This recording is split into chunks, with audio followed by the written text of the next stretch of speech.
I am blessed because I don't have to look hard to have people up here to speak for you that are high quality people. And Jo Ilfeld is our speaker today. Like I said, she's been with us a few weeks, anyway, almost 2 months I think.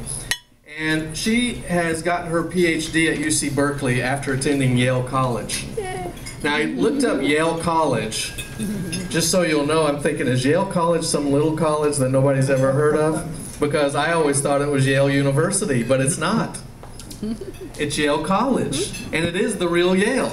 Okay, so I could say just from Yale, but she said Yale College, and I looked it up to find out to make sure I knew who I was talking about, and apparently the undergrad area of Yale is the Yale College, and it's divided into many categories. But then she came out here, you know, where the real smart people are at Berkeley. And she got her PhD here. Now, I've said before that I have a PhD, but mine really stands for pig-headed determination. Hers is real. They gave her that for all the hard work she put in.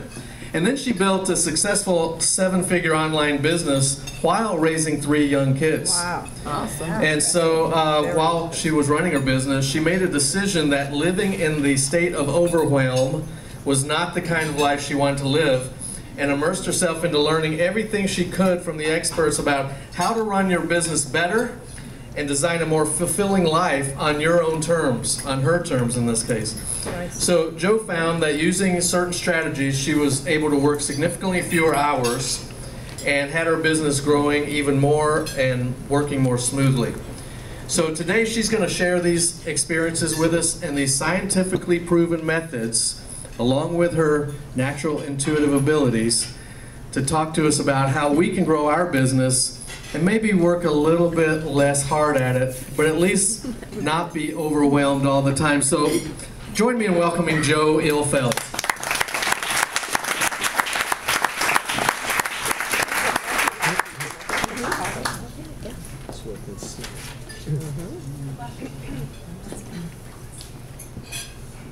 Good afternoon, everyone. Thank you, Mike, for that amazing introduction. I had no idea that Yale College and Yale University were different things either, actually. So I learned something new already today. Did you know that 25% of people abandon their New Year's resolutions after just 1 week? Okay, serious, someone with experience. 60% do it within 6 months. And the average person makes the same New Year's resolutions 10 separate times without success. Can anyone here identify with any of these statistics? Ah, perfect, I see some hands up. I myself have made the same resolution for a few years in a row. I want to be on time everywhere I go. I'm definitely still working on it, but I find paying attention to where I slip up. I was on time here today, and I think I'm on a roll this year. Thank you. How many of you think you have average or above average willpower? Yeah. And are you still working on the same New Year's resolutions year after year? No. You know? Perfect. We can learn from her too. So for those of us that are, you're not alone. This is what researchers have termed the willpower trap. So in the next half hour, we'll discuss why willpower alone doesn't work.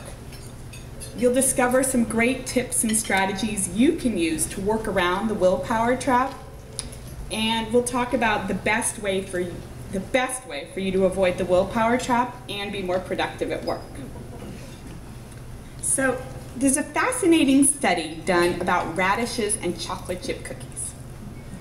Imagine you walk into a lab, research lab, and you smell these warm, just fresh out of the oven chocolate chip cookies. You can almost taste that chocolate melting in your mouth. And the researcher sits you down and says, so half of the participants can have these chocolate chip cookies, but the other half can only have radishes, and you actually get to just eat radishes during this part.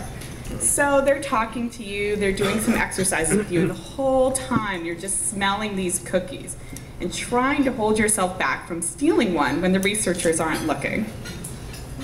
So after this, they clear away the cookies and everything, and they give you a really tough problem to work on. turns out it's actually an unsolvable problem, but you don't know that. So you're sitting there and you're trying to work on this problem after 20 minutes or more of just trying to forget about these amazing smelling chocolate chip cookies as you crunch your radish. So what do? You work on the problem for a little bit and then you just give up. Meanwhile, those people who were scarfing down the chocolate chip cookies while you were crunching radishes, they can work on this unsolvable problem twice as long.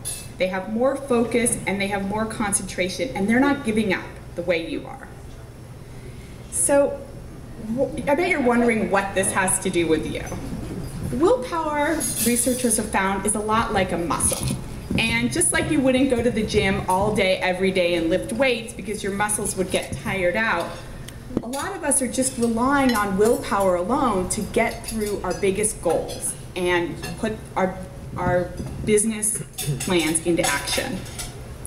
A lot of us I know, myself included, have more than one goal. You might have a personal goal, I want to lose those last 5 pounds, and a professional goal, I want to grow my business this year. So what happens? You're working hard, you get to the computer in the morning, you're doing things, you're making the calls, you're doing what you need to do. Meanwhile, you're telling yourself, whatever you do, don't eat the chocolate chip cookies, don't eat the chocolate chip cookies, gotta go for my run, gotta go for my run. Well, I mean, that's a lot of hard work. I mean, by the end of the day, you're surfing the internet, you're on Facebook, and you're rummaging through the refrigerator and the freezer looking for any sweet thing you can to just get you into the evening time. So what do most of us do? We resolve, tomorrow we're gonna work harder.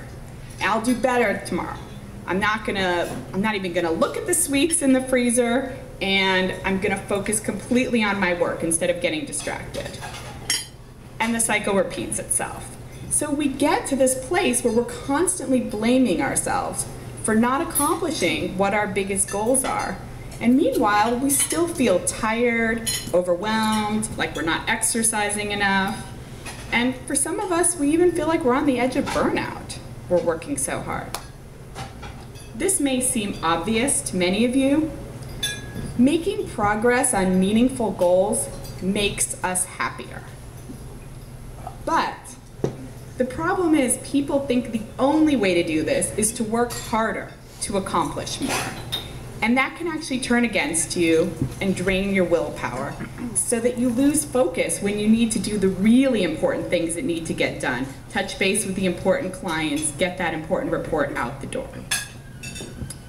Who here has read Malcolm Gladwell's Outliers? Okay, so I see some of you in the room have. For those of you who haven't, there's a fascinating study that he talks about looking at violin players. He analyzes the differences between concert quality violinists and violin students who go on to become music teachers. And what does he find? That they practice more. Yes, that is true.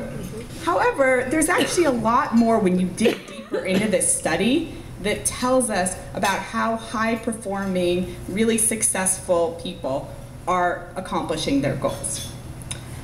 So what time of day do you think the concert quality violinists practiced? Morning. So actually that is true. According to the research, they practice in the morning, unlike the music teachers who primarily practiced in the afternoon. And they practiced in 90-minute intervals. So why is this important? Well, our body actually works on circadian rhythms of 90 minutes. We find in REM sleep cycles, slow wave sleep cycles, that those are all about 90 minutes. So 90 minutes seems to be the limit of the amount of time that we can really focus and concentrate on something. And then these the concert quality violinists, what do? They take a real break. They go out to lunch with a friend, they take a nap, they work out. They get away from their violin. For many of us, that would mean getting away from our computers. So, do you doubt this? I bet a lot of people here still think, 8 hours in the chair is definitely the most effective way to get work done. So, I had a client who came to me, and he was working all the time on his client work. Whatever his clients needed, he was there for them. He was sacrificing